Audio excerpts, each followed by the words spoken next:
That doesn't look like a tank. Correct. Well done. I'm impressed.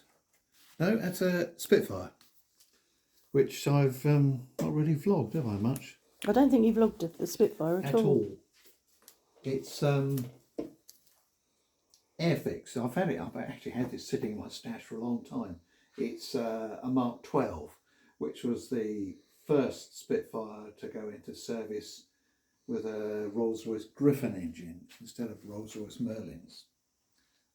Bigger engine, more powerful, faster aircraft and so on and so forth. Used not that many made. It was designed particularly to combat the Luftwaffe. The Luftwaffe, after the Battle of Britain, the Blitz and the rest, started doing tip and run raids across the Channel. They'd send a fighter over carrying a bomb and drop it, I don't know quite whether at random or at targets they could find, and then skim back across the Channel at low level again under the radar. So they designed this Spitfire, which was faster than the previous one, which was the Mark 5, with the idea of catching these tip and run raiders. It also was quite useful at catching V1s when they started sending those across, because the V1 flew at pretty good speeds. It depended on how well each one was made, and they were pretty ramshackle affairs apparently, but used Mark 12s for that. But it wasn't in service for that long. It was succeeded by the Mark 9 was already flying. There was the Mark 14, next one up the line with the Griffon engine.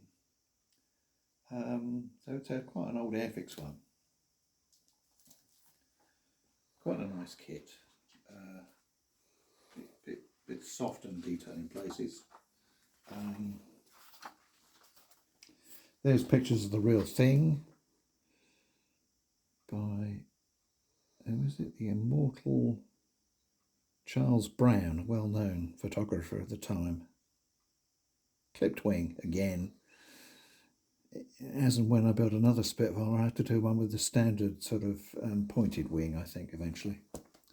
There have been problems I'm still trying to sort out.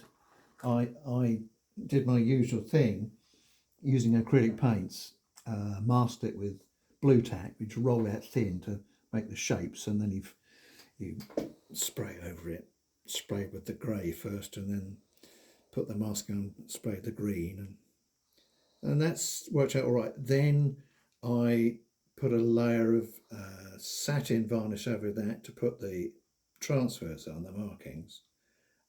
That worked all right.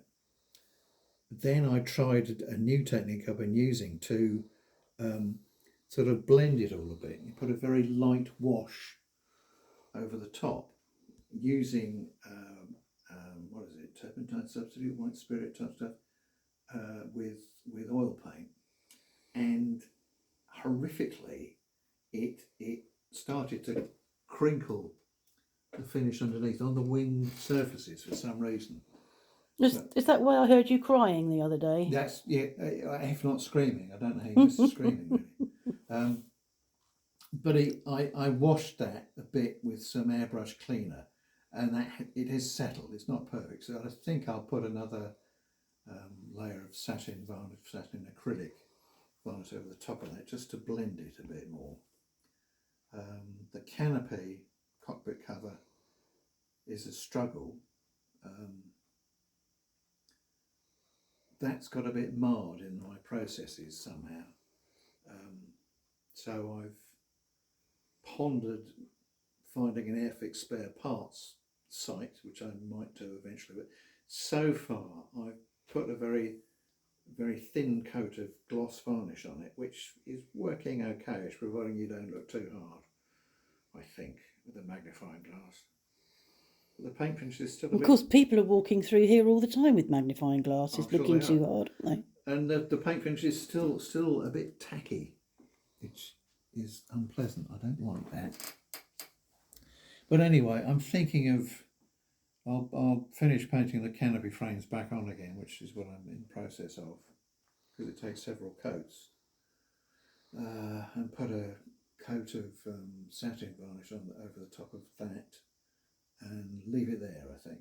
I've weathered it lightly, not very heavily, because I can't quite face doing too much more surface work, but otherwise quite Okay. like it.